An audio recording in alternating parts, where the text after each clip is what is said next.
नमस्कार दोस्तों, आज हम बताएंगे आपको कक्षा 10 की जो विज्ञान है, विज्ञान से तीसरा चैप्टर है धातु एवं अधातु, मतलब कि मेटल्स एंड नॉन मेटल्स। इसके बारे में वीडियो हम लेकर आए हैं आपके लिए और आपको हर प्रकार के क्वेश्चन दिखाएंगे जो कि केवल इम्पोर्टेंट हैं और हर बार आपके पेपर में आते हैं। वही क्वेश्चन लेकर आए हैं, तो हम आपको दिखा रहे हैं और बता रहे हैं आपको कि किस तरीके से आप याद कर सकते हैं उन क्वेश्चनों और अच्छे से अच्छे नंबर ला सकते हो आप। क्योंकि जो है विज्ञान 3 पोर्शनों में बटी है। कक्षा 10 की जो विज्ञान है वो 3 भागों में बटी हुई है और 3 भाग में से पहले भाग का जो है वो 20 नंबर में विज्ञान आती है। उसमें से तीसरा चैप्टर लेकर हम आए हैं आपके लिए धातु एवं अधातु। इससे कितने क्वेश्चन आते हैं आपके पेपर में उसके बारे में बता रहे हैं हम आपको। तो स्टार्ट करते हैं।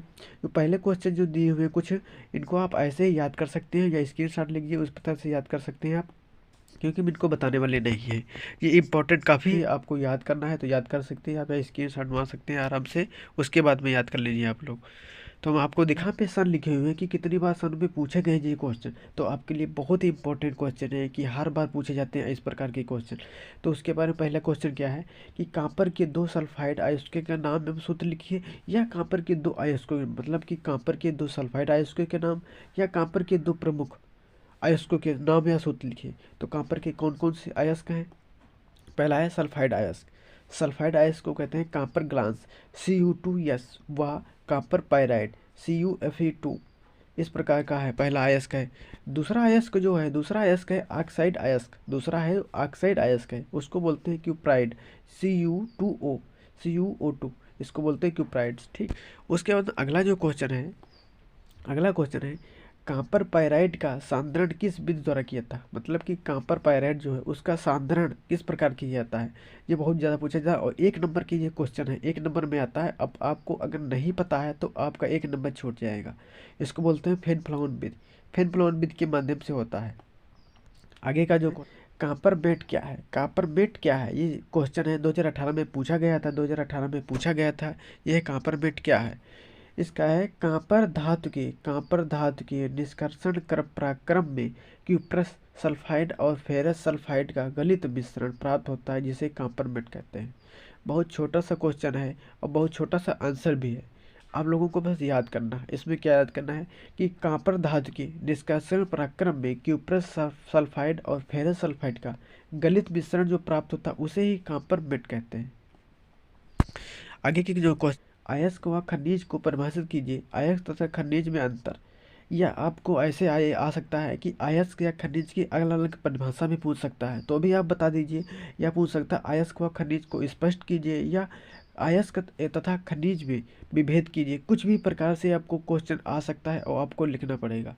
तो इस प्रकार से आप लोग याद करिए, जिससे जैसे खनिज है, खनिज अलग कर लीजिए, अयस्क अलग, मतलब कि अलग अलग परिभाषा भी कभी कभी पूछ सकता है, परिभाषा या अंतर इसमें कुछ भी पूछ सकता है। तो लेकिन देखिए खनिज, देखिए प्राकृत में पृथ्वी के अंदर धातुएं तथा उन यौगिक जिस रूप में पाए जाते हैं, मतलब कि प्राकृत के अंदर धातु तथा अन्य यौगिक जिस रूप में पाए जाते हैं उनको खनिज कहते हैं। जैसे लोहा, कोयला आदि, कुछ भी मान लीजिए कि जो भी आपके मिट्टी के अंदर पाए जाते हैं प्राकृत में, वो सारे के सारे खनिज होते हैं। वो अयस्क देखिए, जिस खनिज से किसी धातु को प्रचुर मात्रा में वे आसानी से प्राप्त किया जा सके, उस खनिज को उस विशिष्ट धातु का अयस्क कहते हैं, जैसे कि एल्यूमिनियम, बॉक्साइड। अब इसमें अंतर देखिए, खनिज तथा अयस्क में अंतर क्या क्या होता है। ये होता है कि सभी अयस्क जो है वो खनिज हो सकते हैं, परंतु सभी खनिज अयस्क नहीं हो सकते। किस प्रकार से आप लोग सोच लिए इसमें कि सभी जो अयस्क हैं, सभी जो अयस्क हैं एक खनिज तो हो सकते हैं, क्योंकि सबसे पहले जो है वो खनिज मिलता है, आपको प्राप्त होता है। खनिज के बाद में आपको अयस्क प्राप्त होता है। तो इसीलिए है कि सभी अयस्क जो है वो खनिज हो सकते, पर सभी खनिज अयस्क नहीं हो सकते। लेकिन ये आप लोग लिखा है कि सभी खनिज अयस्क नहीं हो सकते। भर्जन क्या है, या क्रिया किन सांद्र अयस्कों के लिए प्रयोग में लाई जाती है। या है इसका क्वेश्चन पूछ सकता है कि भर्जन को उदाहरण देकर समझाइए, या पूछ सकता है भर्जन किस क्रिया में प्रयोग होने वाली भट्ठी का नामांकित चित्र बनाइए, या कुछ भी पूछ सकता है। या पूछ सकता है भर्जन क्या है। तो आप लोग देखिए इसका क्वेश्चन का उत्तर देखिए, सांद्रित अयस्क को अकेले या किसी अन्य पदार्थ के साथ मिला करके उसके गलनांक के नीचे बिना पिघलाए वायु की नियंत्रित मात्रा की उपस्थिति में गर्म करने की क्रिया को भंजन कहा जाता है। यह क्रिया मुख्यतः सल्फाइड अयस्कों के लिए प्रयुक्त की जाती है। भंजन तथा निस्तापन में केवल इतना ही अंतर होता है कि भंजन निस्तापन की अपेक्षा कुछ अधिक ताप तथा वायु की नियंत्रित मात्रा की उपस्थिति में पूर्ण होती है। भंजन क्रिया के द्वारा आंशिक या पूर्ण रूप से अस्वीकृत हो जाती है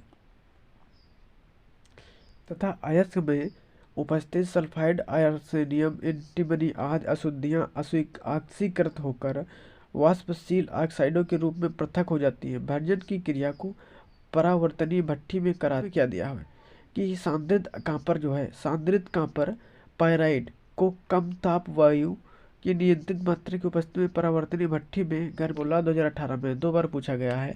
और भी बार पूछा होगा लेकिन 2 बार का यहाँ पे दिया हुआ है। निस्तापन तथा भंजन में क्या अंतर है? तो देखिए, निस्तापन में अयस्क को निम्न ताप पर निम्न ताप पर वायु की अनुपस्थिति या कम मात्रा में गर्म किया जाता है, जबकि भंजन में अयस्क को उच्च ताप पर बिना पिघलाए वायु की नियंत्रित मात्रा में गर्म किया जाता है।